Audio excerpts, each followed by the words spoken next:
Hello there. Thanks for watching or listening to the VIP Boxing Bell to Bell podcast. We're on episode 133. So we'll be at 150 by about March, I think. We do have a couple of weeks off at Christmas, but long running now, and I hope you're not getting bored of us, whether you're watching on YouTube, listening on Spotify or iTunes. You know me, Steve Lillis. You know my co-host, John Evans. Tonight's special guest, a man who combines boxing with fulfilling his journalism ambition. It's unbeaten super-featherweight Lee Gormley. Lee, thanks for joining us on the podcast tonight. No worries, lads. Thanks very much for having me. Following on with the esteemed guests recently with Alex Mafianco and Jimmy First, so big boots to fill. I tell you what, not a bad word said about Jimmy First anywhere, is there? You must have seen him in the gym with Alex. Yeah, he's a great lad. Yeah, he was in sparring for his last fight there at the weekend. Top man. Yeah. The nicest man in boxing, as they say. Yeah, he is. I was talking to him yesterday. It didn't go well for him the weekend, but you know what? He was so philosophical. Way that's boxing. No excuses. I got caught, never recovered. End of the subject. You know, yeah. Very honest fella as well. But yourself, you a journalism career that you put on hold for boxing. Yeah, well, it's not really on hold. It's a bit of balancing the both. Really. I was, as I was just saying, I graduated in 2013 from Leeds University, and I was doing freelance work and stuff for like Boxing News and that all the way up for years until I started working for BOXRAW about 3 years ago now. So that's what I'm doing still. And I turned pro in June this year, so it's a balancing act, really. You know, I'm full-time professional boxer, full-time working as well as a sports writer, like, so best of both worlds. And you're back in action November 25 at Wigan, is that right? Wigan Robin Park Arena. Yeah, back in the glamorous Wigan. Yeah, from a third fight. Looking forward to it. Yeah, 2-0 now, like, so third one. And do you cover any other sports, or is it just boxing you're writing about at the moment? I used to, like, when I was doing the freelance after graduating, I used to do a bit of football and stuff, but boxing just took over, and I work for BOXRAW now, like, so that's obviously all boxing focused. We were ever close to turning over before, Lee? You know, 2013. God, it's nearly 11 years ago now. Was turning over as a pro ever on the books before recently? Well, it wasn't even boxing when I was at uni. You know, I didn't start till, you know, early mid-20s or so. Like, so I was a very late starter, and I've only had like quite a short amateur career, really. Like, I think about 5 or 6 years, maybe about 40 amateur fights. So the last few years or so, it's been on my mind. Like, I was always gonna turn pro. It was just a matter of when. Obviously, like, COVID happened and stuff, sort of delayed things. But yeah, last year, the year before, maybe I was like proper pushing for it, and then just decided to make the move last year, and it just took a long time to get the forms and all done. And you guys will know, like, it takes quite a while to get things over the line. But made my debut in June, like, so just ready and pushing on now. Okay, well, we'll push on with the podcast. I think you might know how it works, seeing as you've seen Jimmy First and Alex Matvienko, 3 minutes each topic. We're going to try and not overrun for once, yep. But we usually do because people have got something to say. John, have you got your bell, your clock, and everything you need ready? Everything ready, Steve. Well, we're going to start with you, Lee, this week, and crossroads fight is something that's on your mind. Yes, crossover fights. So big one this weekend. Fury and Ngannou, but another one of them weekends where boxing fans sort of divide opinions. Tyson Fury against Francis Ngannou. So you've boxing heavyweight world champion against the former UFC heavyweight champion. And just for me personally, I just think, like, these sort of crossover fights, they're sort of running their course a bit.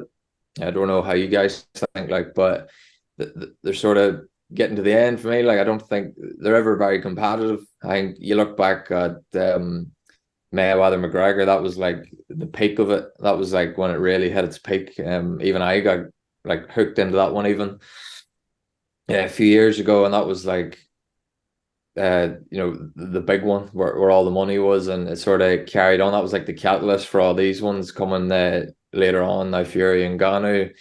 But like when you look back, like throughout boxing history, there's always been these crossover fights. You look back at, I think the big like cultural one was Muhammad Ali, Antonio and Inoki back in 1976, probably the most famous one. But even that, like it's looked back on and by MMA fans and stuff like fondly, but even that was a bit of a shit show, really. Like, you know, 15 rounds, I think it was just Inoki on his back kicking all these legs and stuff. But yeah, I just think they've sort of ran the course, like, and I think they're always a big event, big money involved, but never very competitive. And yeah, the sort of running the course for me. There was other ones as well. I think one of my favorite fighters of all time, James Toney, he went the other way around, and he went from the boxing ring into the cage, and it ended pretty much how I think all fights between boxers and MMA fighters in the cage would end, of him getting taken down in a few seconds and taken out, really. And then nowadays, or after Fury and Ngannou as well, I just don't see where they're going to go in terms of other crossover fights. You see like Canelo talking about Conor McGregor on Twitter and stuff, and then you've got Sean O'Malley calling out like Tank Davis, and it's like we're sort of running out of big names for the crossover ones. So I think Fury and Ngannou, we've got like the heavyweight now one, and I think that's probably going to see a bit of a slump in these crossover fights. For me, I don't know how you feel like, but I don't say it's going to be very competitive at all. I think Fury will probably can end it whenever he wants.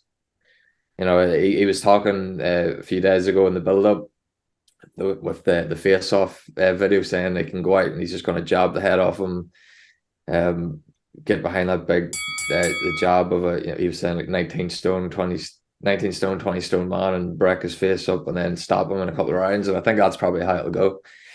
But yeah, a big one. But I think this will probably be like one of the last big crossover fights, in my opinion. Like, I think in the current climate, it might be the last of the boxing ones, but there's always something that come along. But the only I've got no real interest in this weekend. You know, I'll find somewhere to watch it. I know I will, but it is what it is. I think you said it all there, really, Lee. The thing that what riles me more than anything is the way the promoters are selling it, as if it's going to be some sensational fight. That's the thing that riles me. And like you say, Fury ends it any second, any minute he wants.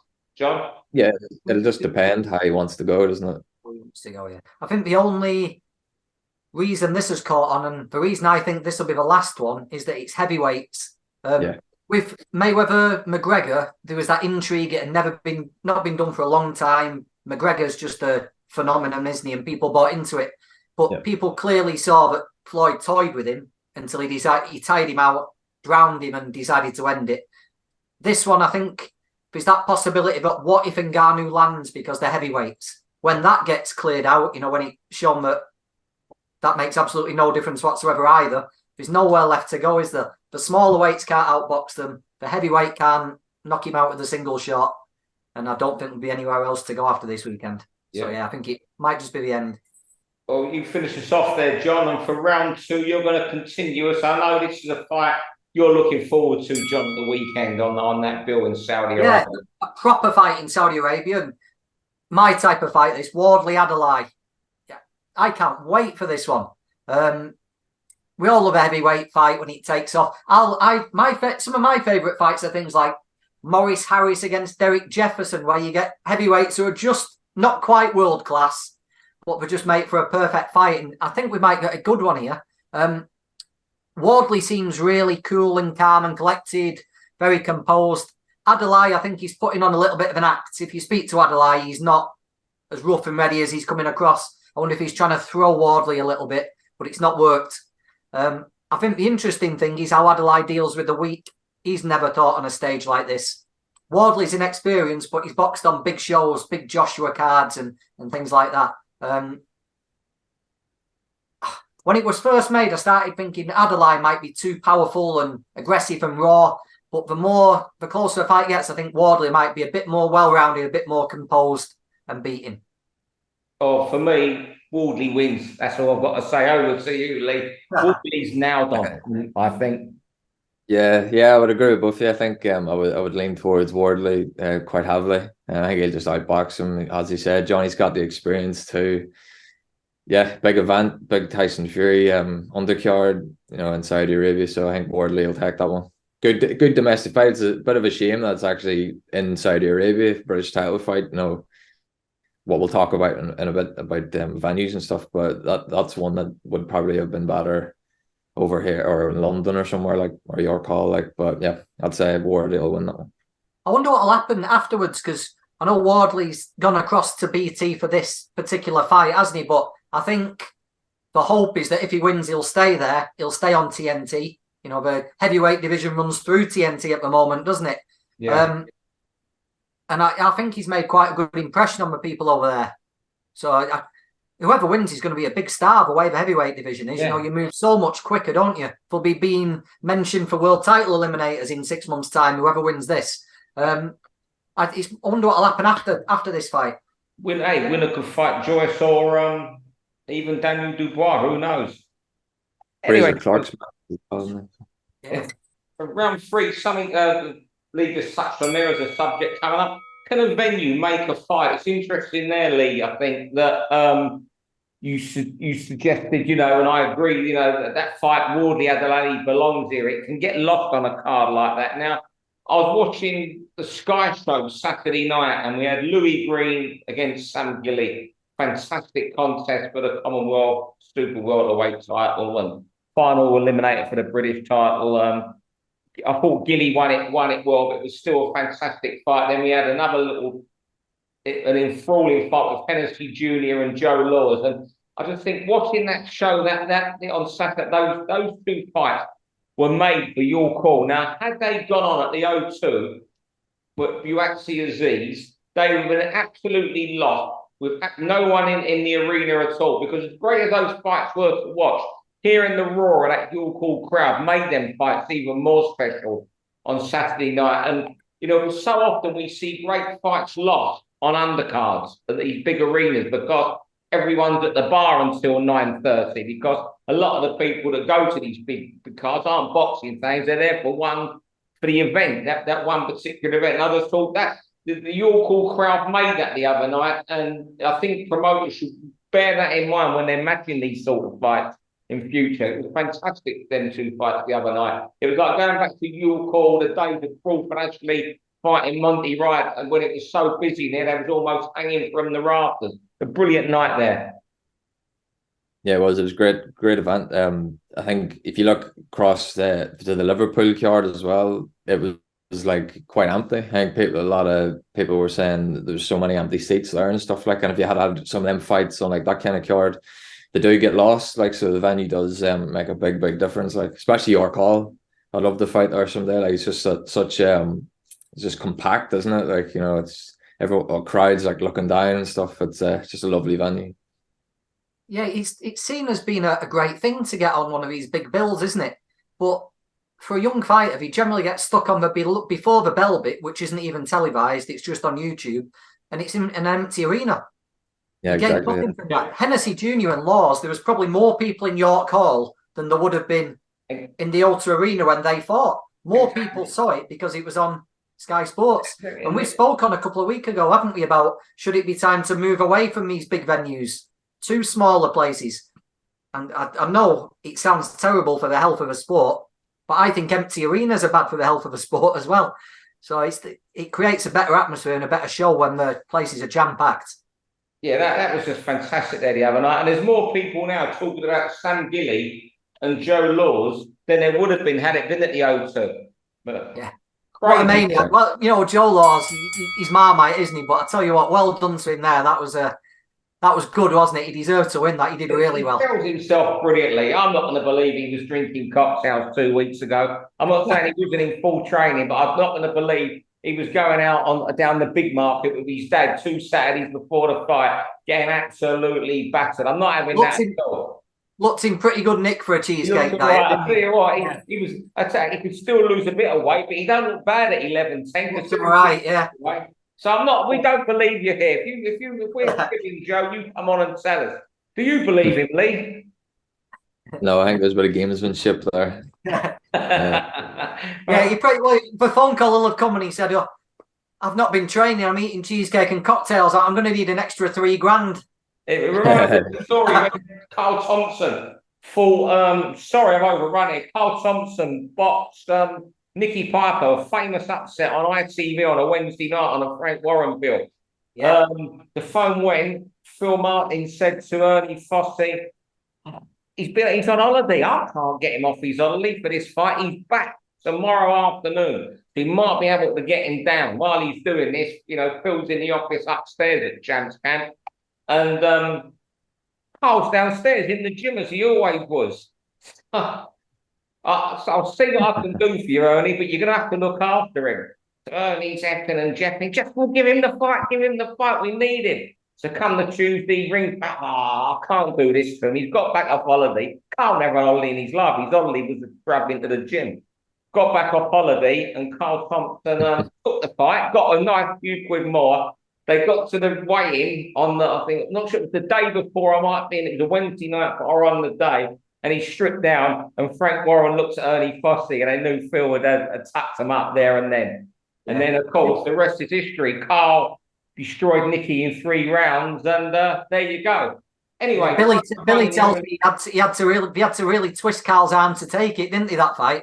Yeah, I think he had one of his confidence crises, and he had to pretty much force him to take it because they knew he'd win. Yeah, and he did. He did this style Wednesday night on ITV, if I remember. Anyway, right, round 4, it's over to you, Lee, and the Jorge Linares. Fire away. Yeah, one of my favorite fighters. I think one of the most exciting fighters, like the last decade or so, mainly because he's so vulnerable. His vulnerability made him very exciting. I think it's one of them ones where, for me, when you follow a fighter for so long, you watch like from their whole career, from when like in football too, when you watch someone make their debut and you follow their whole career right to the end when they retire, you feel like you know them, and that was sort of the case with me with Linares. And yes, sort of sad to see towards the end of his career, sort of being used as like cannon fodder, really, like a bit of a stepping stone for these other up and coming guys, I suppose. But good time to retire, I think, for him. I was lucky enough, I got to see him at what you would probably call his peak when he was on that run against he came over and he beat Kevin Mitchell, which was like a decisive fight for his career too. He got up off the canvas and he rallied back and got that win. And then he got the Crawler fight, which I was at, and then he beat Crawler again, and then Luke Campbell, so he's on a good run there, and yeah, the weekend he's well past it. It's sad to see one of your favorite fighters just sort of down a bit in their skills and that. But when he was at his peak, he free flowing combinations, he was brilliant to watch. And 3 division world champion, 21-year career, I think it was altogether. And yeah, it's a good time for him to go now. I think that if he said before to his family, he would have retired if he lost, and it wasn't really that competitive. Jack's a very good technical boxer, and he just sort of outboxed him, outclassed him for 12 rounds. Not the best of fights, but yeah, I'm glad to see Linares sort of hanging them up now. Instead of over 12 rounds too, not getting sparked out or anything like that. It's crazy, isn't it, to think he started off at your weight?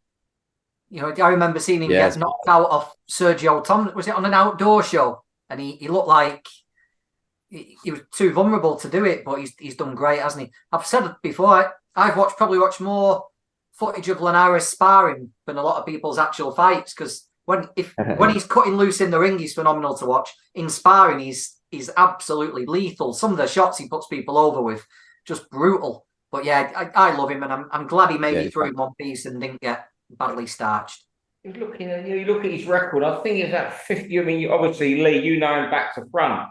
I think it's 15 years, you could argue, at top level in a 21-year pro career. It's just sensational, that. And also, you guys have played an accolade to him as a fighter. always behaved with humility and represented the sport. That fewer and fewer fighters seem to do these days, and I think that's something that can't be overlooked. He was a proper man and humble, and never sort of wallowed in other people's misery like we see a lot of people do. A real gentleman, and I just hope that he isn't tempted by some offer that's he'll still get an offer to come in, and I just hope he sticks to his guns. And I mean, I've no idea what he's like financially, and retires and lives a happy and healthy life, and still stays in boxing. Yeah. Fine. Round five, John. Round five, John. The Yafai Charlie Edwards fight. Yeah, this is one of a prime example of what's wrong with boxing at the moment. This Edwards and Yafai were both world champions at the same time 5 or 6 years ago now. Edwards was calling for a fight. It never got made. It would have been a big fight for two lower weight guys, which we know the lower weight guys struggle for recognition and money. It was a natural fight to make. They knew each other from Team GB. They both get beat. Now, 5 or 6 years down the line, they're both on the comeback trail. Make the fight.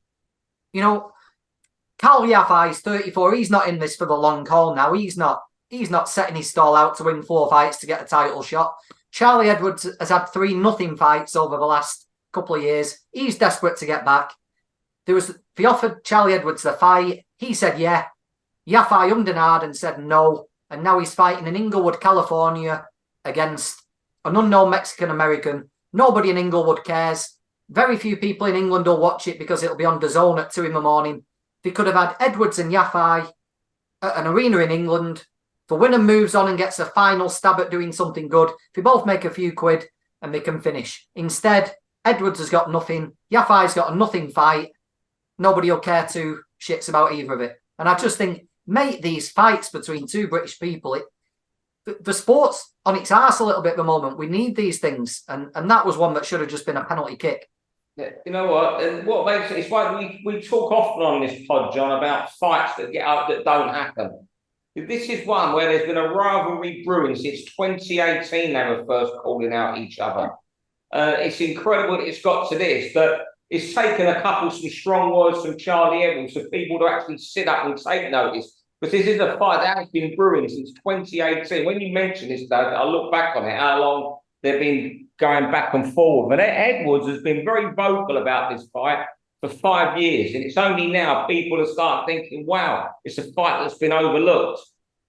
Yeah. And I'll be honest, John, until you mentioned that today, I didn't think of it in that light until I looked how long this rivalry had been going on. It's incredible and crazy that they're not fighting. And you know, as Charlie said, we had Eddie Earn making his comments last week about letting certain fighters go because they're not fighting anybody. Well, what's he going to do with Kal Yafai if he's turning down this fight? But Ron will say, we should also hear Kal Yafai's reasoning for not taking down the fight. He might say, well, I've got a world title fight against A, B or C next. So, before we hang him, then maybe let's wait and see what he's got to say for himself.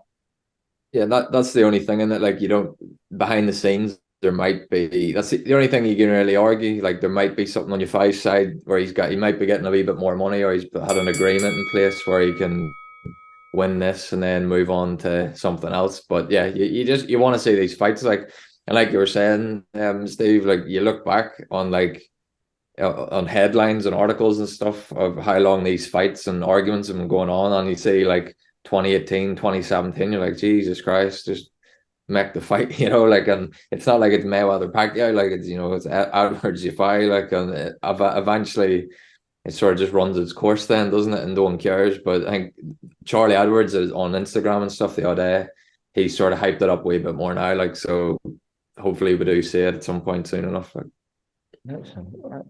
Are we out of time there, John? That bell's not coming out too much tonight. I bet Lee Hogan chops this up. He'll be wanting to shoot us all. Fellas, thanks very much for tonight. Lee, you've been a superb guest, offering a lot of insight. Obviously, amazing boxing knowledge there. And I'll tell you what, you might be the person to fly over to California or Tokyo, wherever Jorge Linares lives, and write his book. What about that? I'd love that, yeah. You can put a good word in for me Yeah, I don't need to put a good word in for you. You just go to your Jorge Linares and make that your first book. Yeah, Jorge, get in touch. I'm sure he listens to the podcast. So.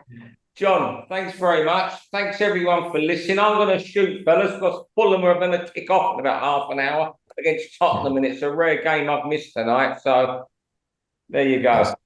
Right, nice one, lads. Thanks very much for having me on. Lee. Thanks, John. For all boxing info, news, and latest interviews, amateur and pro, across the north, click and subscribe. VIP Boxing Promotions. Also, Twitter, Instagram, and Facebook.